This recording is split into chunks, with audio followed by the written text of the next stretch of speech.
If the government shuts down, which here on Capitol Hill is looking increasingly likely, it has a huge impact across the federal government. First and foremost, millions of people, federal employees, soldiers, would go without pay. Some of them would be told that they're essential and be told to show up to work anyway. Those are TSA agents, air traffic controllers, people who do weather forecasting at the National Weather Service.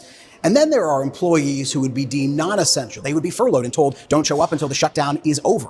The thing about a government shutdown is the longer it lasts, the worse the impacts are. And so what we've seen as government shutdowns keep going and going and going, services start to get impacted. So for instance, in other shutdowns, we've seen delays at airports because even though they're told to show up to work, some air traffic controllers, some TSA agents, they call out because they're not getting paid for the work that they're doing. It could also lead to delays in FDA inspections at food processors. The list goes on and on. SNAP and WIC, programs for food assistance for mothers and those who are lower income, could start to be impacted the longer the shutdown goes on. The mail still goes out, and Social Security, Medicare, Medicaid, those checks are still processed, but you could see delays in the processing of those as well because there are some employees, the agencies responsible for those, that would be furloughed or others who would be working without pay. And of course, there is a massive economic impact on the families of federal employees and soldiers who would be going without paychecks for days, weeks. The longest shutdown in American history was 35 days. That was in the first Trump administration. It's the last time we saw a government shutdown, although we've gotten close a few times since then. And there's one more thing to know about government shutdowns, which is while federal employees aren't paid by law in a government shutdown, members of Congress still get paid.